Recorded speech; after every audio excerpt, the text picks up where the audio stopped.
peaches, peaches, peaches, peaches, peaches, peaches, peaches, peaches, peaches, peaches. Ah! Oh, yeah! Ah!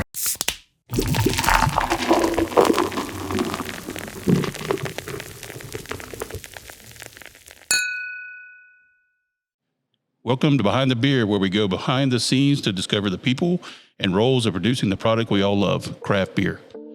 In this episode, I'm with Marques Nash, General Manager of Sugar Creek Brewing.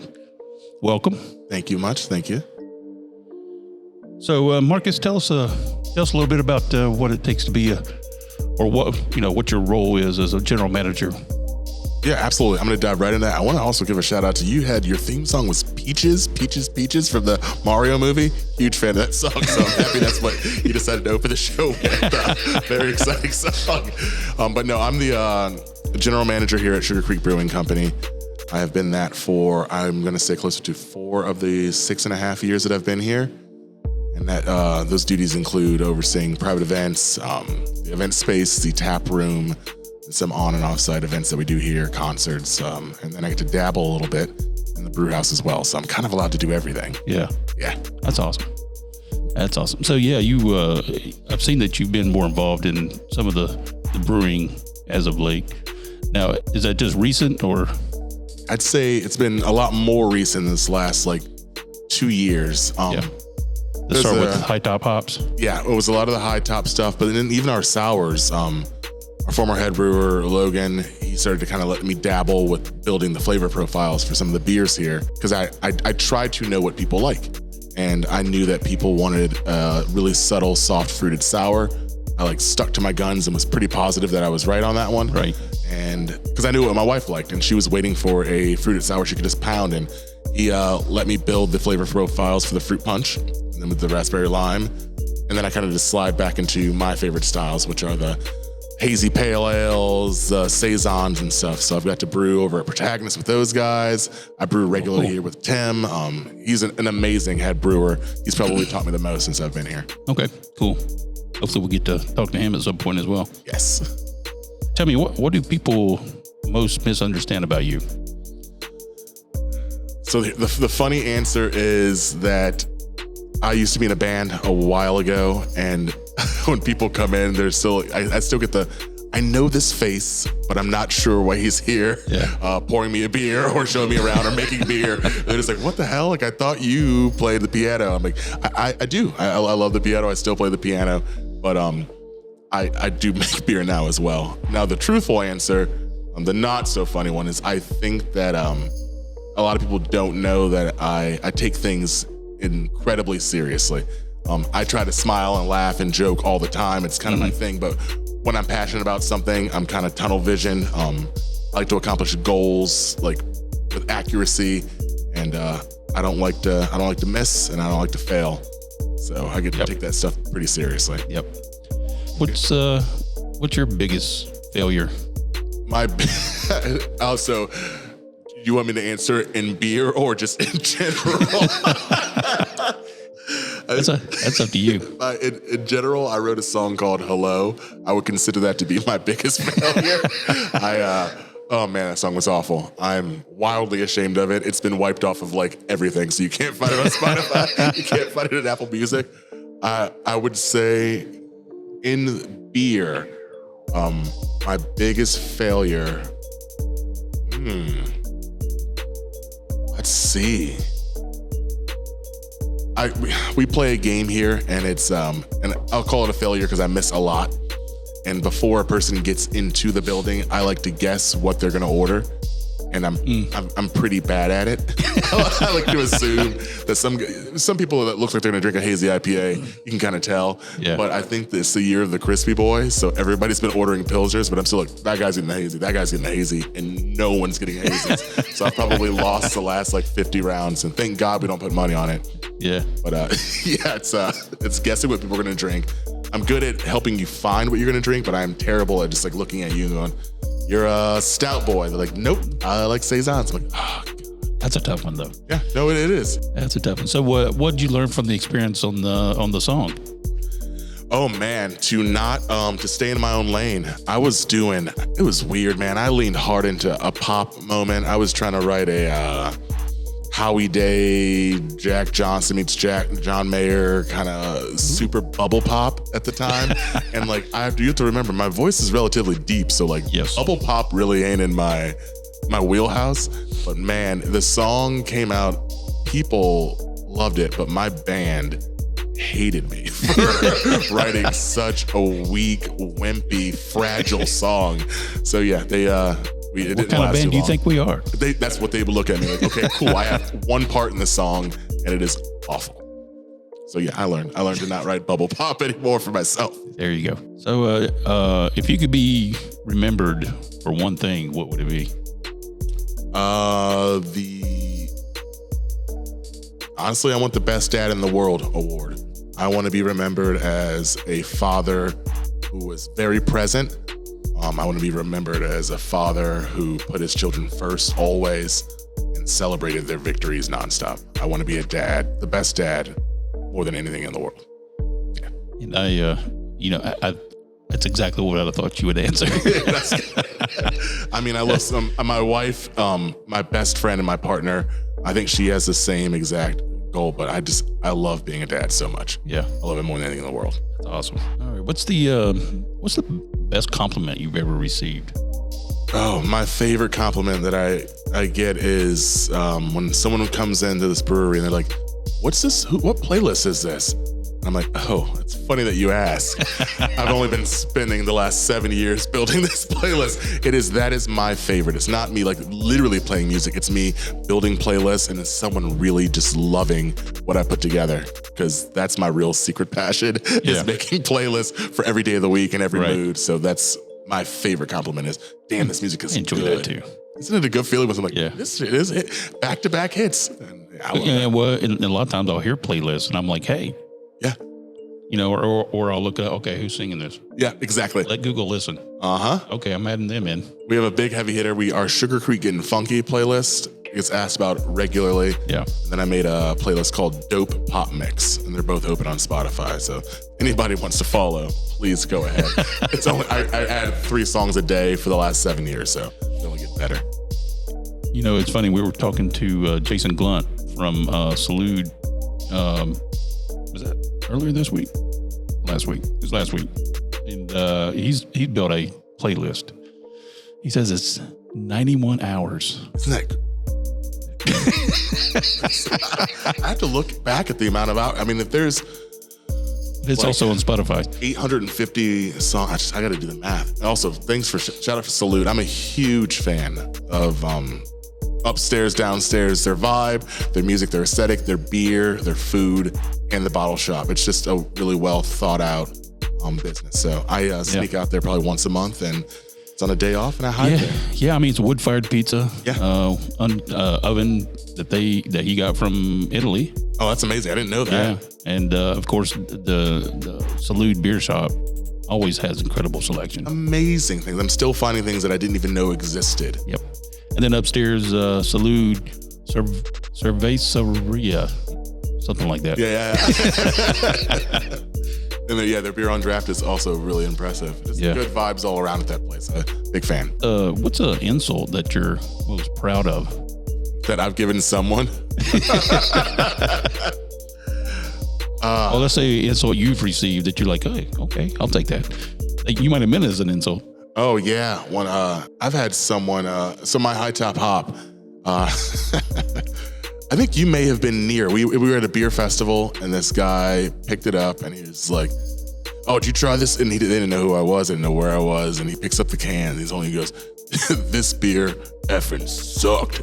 And it's like, Lacey, she heard it, and she's like, "Well, if you hate it so much, like the guy that made it, his face on the can, he's right here." And these 2 guys ran. They dropped the cans and just booked. And I think what I took from that was you have to remind yourself regularly that not everything you're going to do is going to be for everyone, and you have to learn how to accept that quickly. Right. And I could have been like, they don't know what good beer is, but it's just not the style that they like. which is okay. Right. I mean, I don't like barley wines, but I know that there are good barley wines in the world. And so I took it with a grain of salt. I was like, man, I was gonna make everybody happy, but no, it was he said this shit sucked. Probably put that on Untapped as well. Yeah, yes. Ooh, that's another idea. I think I'll start people reading their Untapped reviews. Oh, I would happily. I like when they just mix up the beer completely. They're like, they'll get a Pilsner and they're like, this Mocha Java Porter was disgusting. I'm like, well, the photo that's attached to this review is not the same beer at all. Yeah. So how would your parents describe what you do? Oh, my mom, she proudly describes what I do, which is funny because I grew up in a house where there was no alcohol around. And my parents didn't drink. Like my mom didn't drink. So it's wild to me now when she describes what I do with so much pride.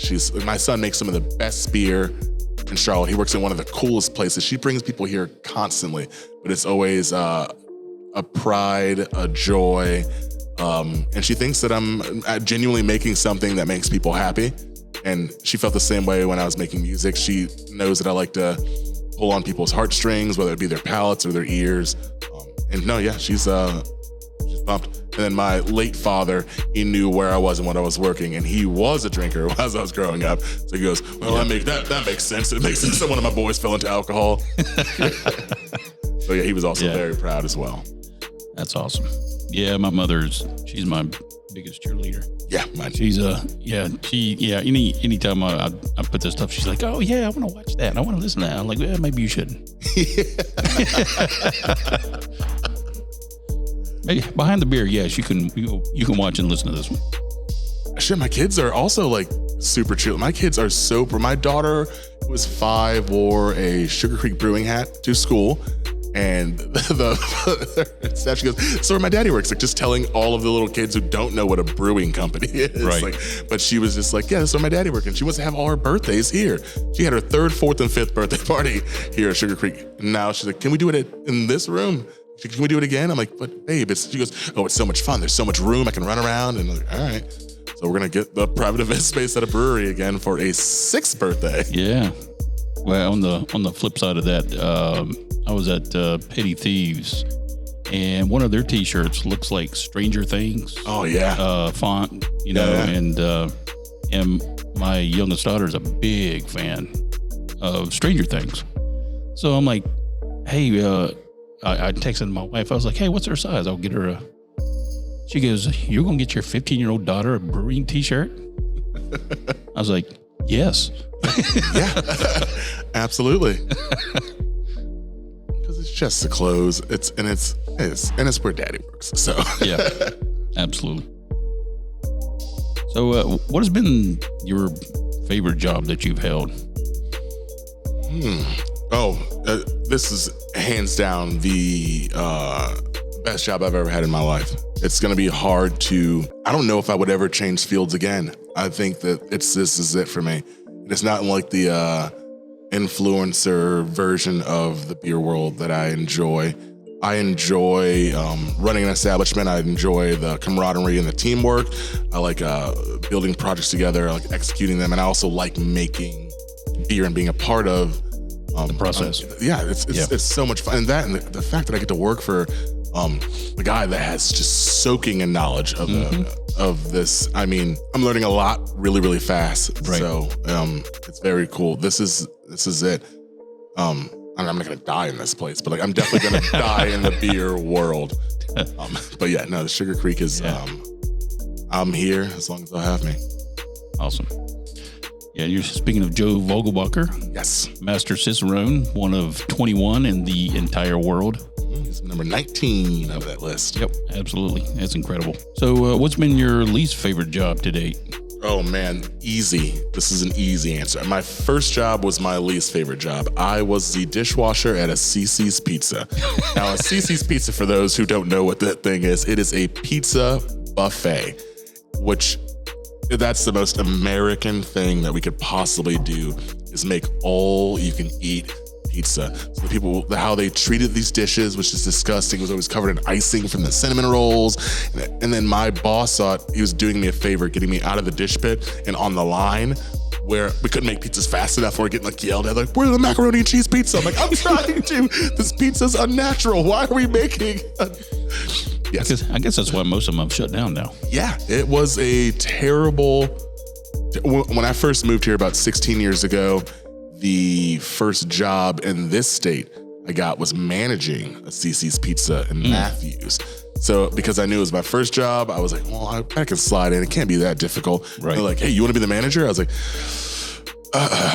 sure. And again, that's runner up for worst job ever. I think it's just buffets, man, managing buffets. You're dealing with a different kind of clientele. And they're just like, "Feed me now." And I can't keep up. You have a little kid pick like 6 slices on his plate, eat 2 of them, waste 4. We threw away it easily on an average night, 30 to 50 pizzas, just full pieces in the trash. Oh, wow. Every night. So the waste was also like off-putting. Yeah. So sorry, CC's, I didn't mean to give you such a glowing review. I'm sure they're watching this. Yeah, if they are, hey. So if you could go back and give your 18-year-old self some advice, what would it be?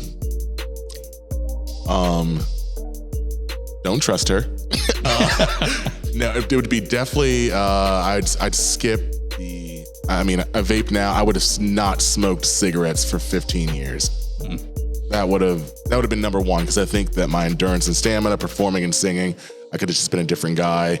I also would have had a head start on my palate. Just like, I don't know, I feel like I missed food for like my whole like 19 to, I don't know, whenever I stopped, like late 20s. I think I didn't know what food tastes like because I couldn't taste anything. So it was that long period of time of just like chain smoking. I would be like, dude, don't do it. Yep. Also, don't become a manager at a CC's in North Carolina when you move there. So who's been the most influential person in your life? How have they impacted you? This is gonna be a tricky one because like I don't want to answer it without like pissing off. So they're like, "I thought it was me." I'm like, no, actually it wasn't. I'll tell you what. How about the 3 most? Yes, okay, good. That's a little bit safer. Well, definitely, I'll start with my mother. Because everything I've ever wanted to do, she helped me get to the point to do it. When it came to music, it was yes.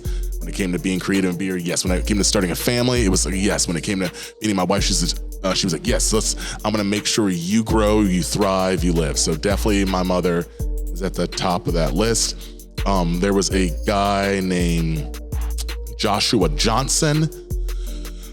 He played piano at a church that I went to when I was a kid, and he made the piano like look and sound cool. So he kind of inspired me to want to learn how to play the piano. So he kind of got me into music, and I don't know if he even knows that he like was a catalyst for me jumping into that world. But he was like, as a child, looking up that guy was my hero. I thought that was like the epitome of talent and just like cool and fun and hip.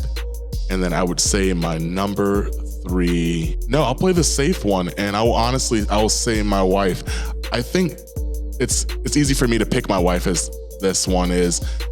She's way smarter than I am, which like, I mean, like way smarter than I am. So it pushes me to use different parts of my brains. It makes me think about things differently. She helps me be more creative. She's helped my voice become a lot more rounded. Just knowing her, she's an English major. She's a writer. Oh, nice. It kind of like some of it leaks off. So I became a little bit smarter and then she's just the most loving and supportive partner I could have ever asked for. Right. So yeah, she inspires me in ways I don't tell her often enough, but she helps change and make me a better human. That's awesome. That's awesome. I started out on that route too, to be an English major, but yeah, that was short-lived. Dude, my house, when people walk in, they see all these books, and it's like, damn, Marcus, you're smart. I'm like, oh no, I have 4 of these books are mine out of like the 300 you're seeing, and they're not decorations. They've all been read by my wife. Nice. That's awesome. What is a common myth about your job? Oh, you know what? Honestly, people, they don't know that I'm actually like working when I'm here. Like, I don't know if it's just my fault on social media, making it look like, hey, just hanging out here, holding this can, and I'm smiling. And like, they don't know that there's so much stressful detail that goes into running and operating a successful business. And it's not always rainbows and butterflies. And some days suck, man. Like, they're like, man, beer, that industry looks so fun. I'm like, well, come work here in the summertime when it's like 110 in the brew house and you got to wear your overalls and you're sweating, you're about to pass out. Like, the days are tough and they're long and sometimes they're thankless, but we get through them because we know at the end of our rainbow is a delicious 16-ounce pour of whatever we desire in the same room. Yeah, that's awesome. So what's the biggest challenge that you're facing right now as general manager? I would say figuring out what people are going to fall in love with next beer-wise. It's because people's palates evolve and change. I mean, we watched hazies like rule the world for the longest time, and guess what? It's slowing down now. Yes, it is. They're falling off, and like, that's the hardest part of my job is like, how do I stay not only relevant but ahead of the curve, so it feels like I invented the next style trend. That's the hardest part, is always, and the trick is to keep your ear to the ground, go out everywhere, watch what people are drinking, and honestly, just ask them, what are you into? They'll be like, oh, I've been feeling, it's asking, just talk to people. What do you like right now? And it's hard, but it's hard. It's really hard. That's awesome. Yeah, I would imagine, trying to keep on top of any trend is difficult, and trends are not the same everywhere either. So exactly. So what's the most important lesson you've learned as general manager? I want to answer this so right. The most important lesson I've learned as general manager is not that little cheesy Burger King slogan. It's like your way. Have it your way. It's not.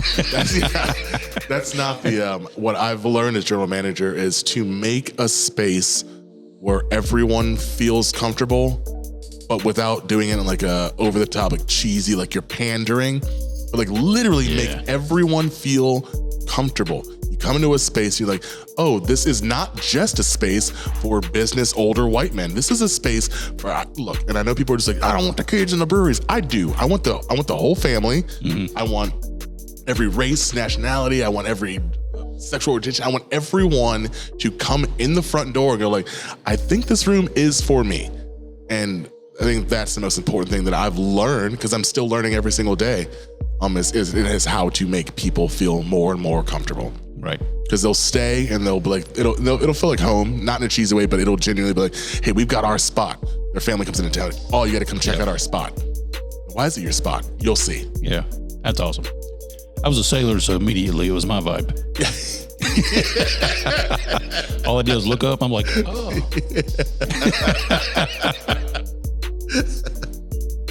So, in your opinion, what is the most important personality trait or strength someone would need to work in or work as a general manager?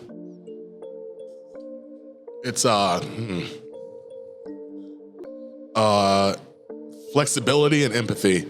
You have to, in my opinion, truly do care about the people that work with you and for you, their lives.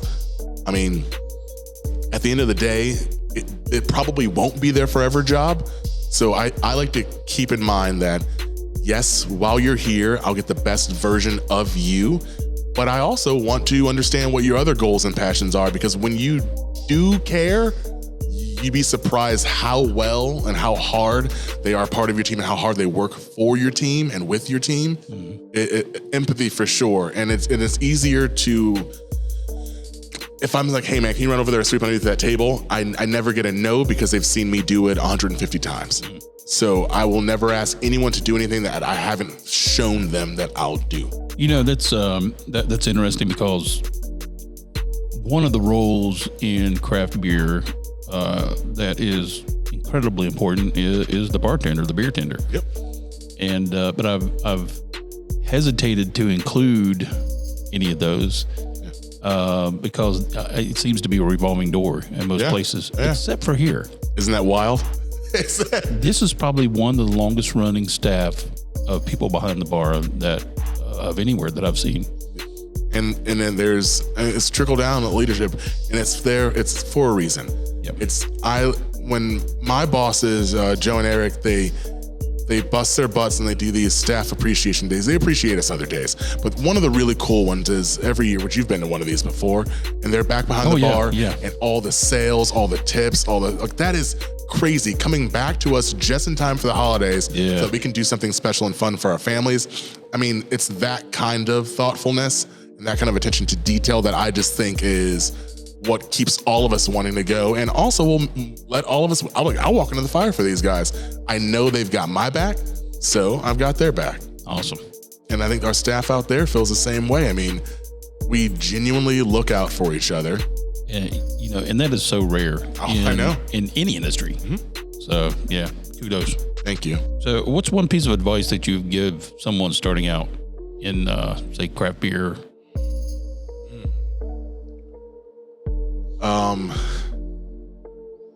Don't stop tasting.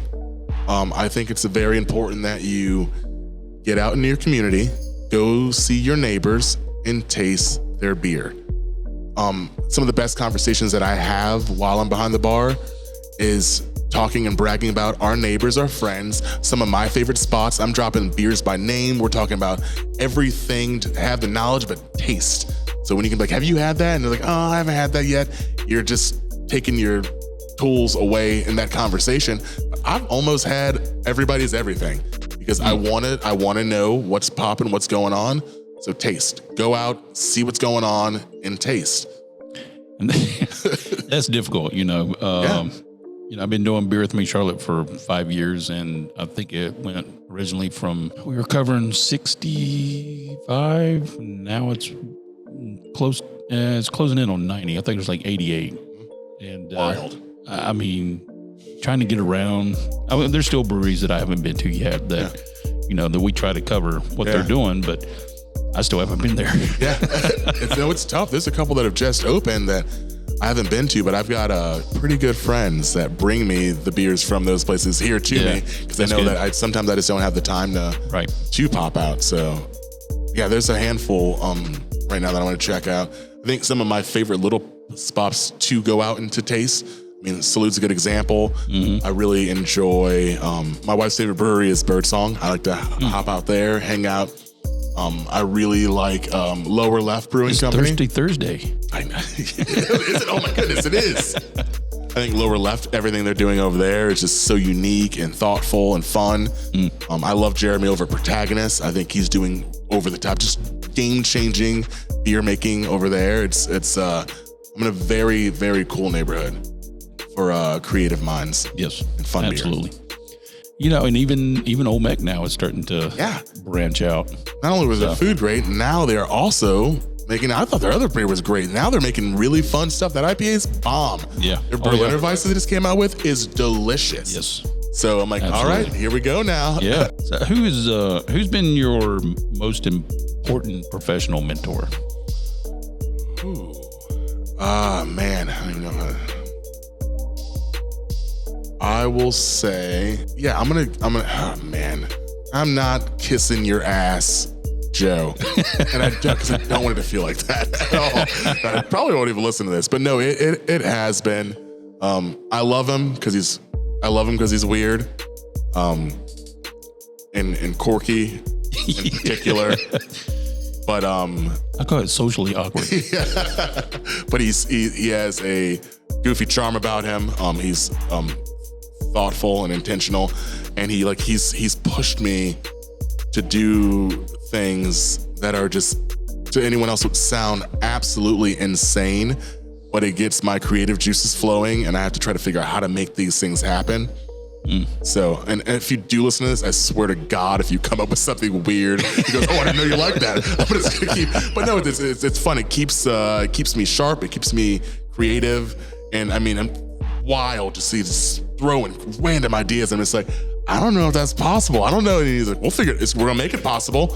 I think that's exciting, and that's probably why I've been here for this long. Is that I've never been bored. I can tell you that. Yeah. No, I've never been bored here. Well, after you become somewhat successful, it's easy to kind of just sit back and let it run. But that's encouraging. Yes, and sometimes the tasks that are assigned, they suck. They are nightmares from hell, but what I'll get out of that is my patience radar will go up a little bit more, and I will make something incredible happen. And they'll be like, oh, damn, you did it. I'm like, yeah, I didn't think I was going to be able to, but here we are. So let's enjoy it and on to the next thing. So what's one lesson your job has taught you that you think everyone should learn at some point in their life? For me, it's to be patient with the guest that's looking for the beer that they don't know that they like yet. Don't rule them out. Don't get frustrated. They're on this journey with us. They're trying to find a beer that they like. I know that pouring samples sucks. You're pouring like you're on your fifth. You're like, okay, try this one. What you're giving them is the opportunity to find something that they're going to probably love forever. And if you are patient enough, it'll be worth it for both of you. Because those are my favorites. When this lady's like, look, thank you just for, I know I've had 6 samples. Thank you. Your raspberry white ale is my favorite. I've never had anything like this before. It's my favorite beer ever. That person will be buying your beer in the grocery store for the rest of their lives because you took the time to help them on their journey of beer. So take your time, spend time with people, and help them find the beer that they're going to love forever. Awesome. What's one thing about your job or field of expertise that almost no one agrees with you about? That I have the best palate and that I'm always right. Like you gotta hear me. Like I work for like a man who is like, on paper the best in his field, but I still think I have better taste. and I'm sure I'm not right, but I have convinced myself that I have better taste than him now. And he would argue that. I would actually. This is the challenge. If you do listen to it, we're doing a blind taste off, and I think I'm gonna beat you. I think I'm better. All right, you heard it here. The challenge has been put down. So I think I'm better. I think I might be better. Oh, that's awesome. What's your favorite productivity hack for people in your role? Yeah, Google Keeps. For the love of God, people, if you don't, we're all using Google anyways, use the Keeps, the level of notes and checklists that I make myself, and I go through this day and you can see your things getting executed with the line driving right through. Google Keep is the greatest thing. It's on your computer, it's on your phone, and you can invite whoever you need. So if I've got tasks for an entire team, we don't have to write it on the chalkboard. It's on your phone. Pull your phone out and see if somebody accomplished it already. Is it marked down? List. I'm a big list guy, and the fact that I don't use paper anymore, right? I'm here for it. Yep. So yeah, that's my hack. It's an app.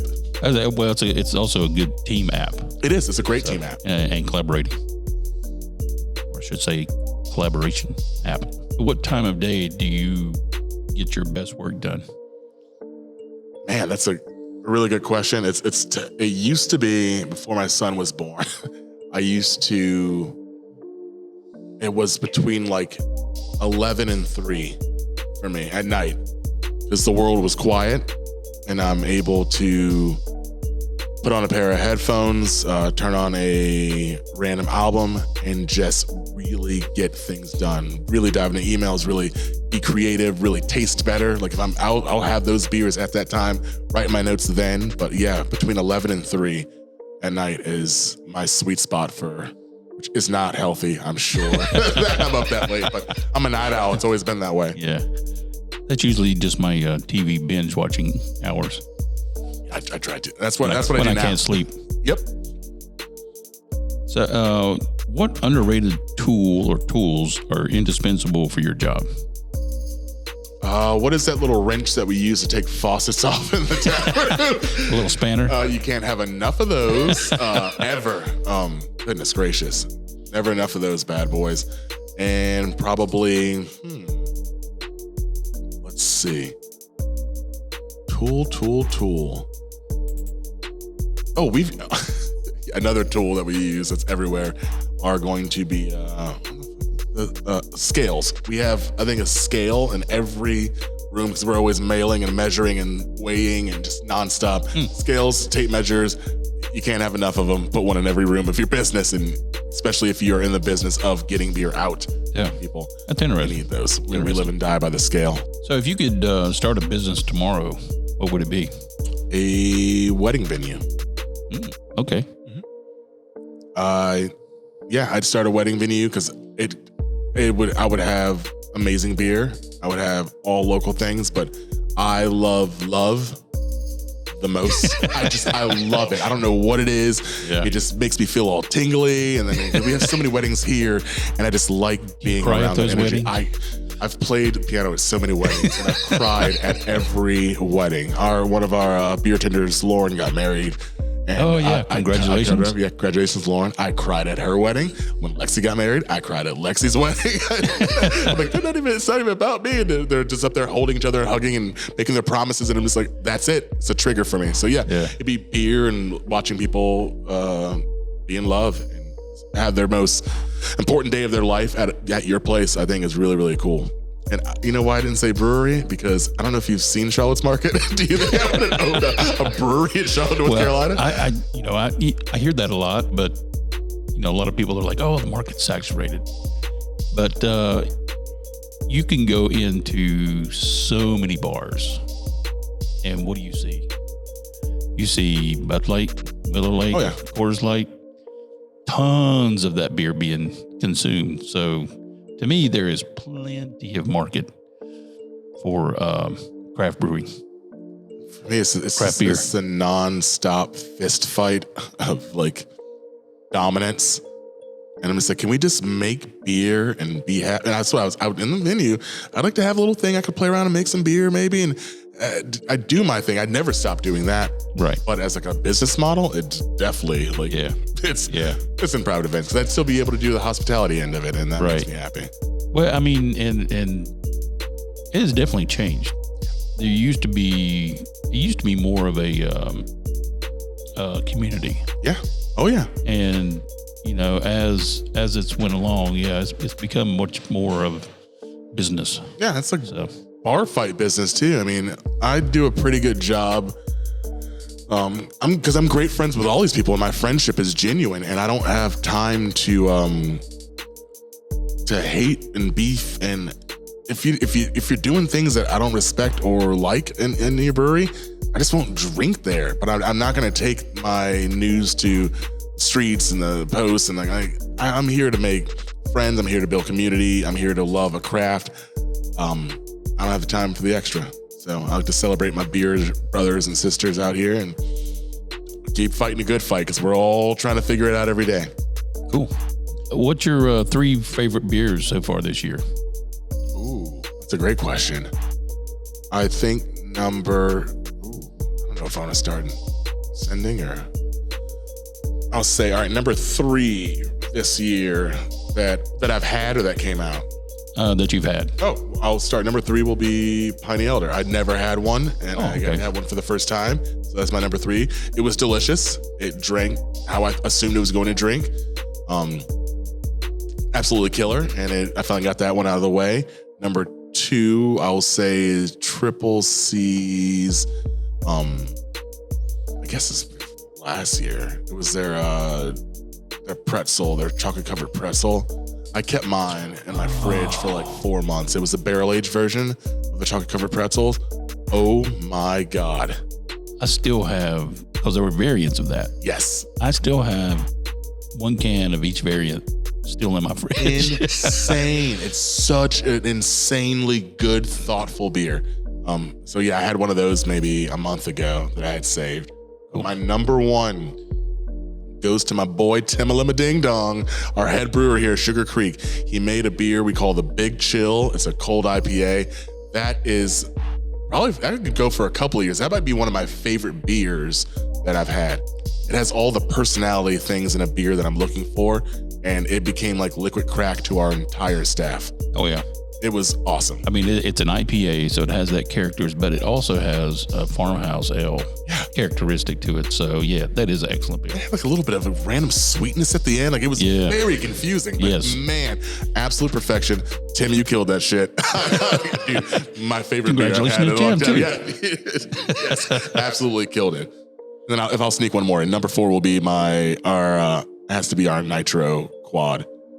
I thought our Quad was incredible, but before we put it on Nitro, but the Nitro version of this beer is insane. Well, you know what my number one is for this year. Ooh, what's your number one for the year? With that quad on nitro. Yeah, okay, good. But the honorable mention will be the quad on nitro. Awesome.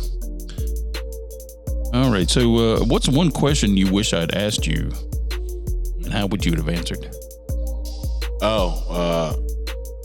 Were you born and are you proud of your city?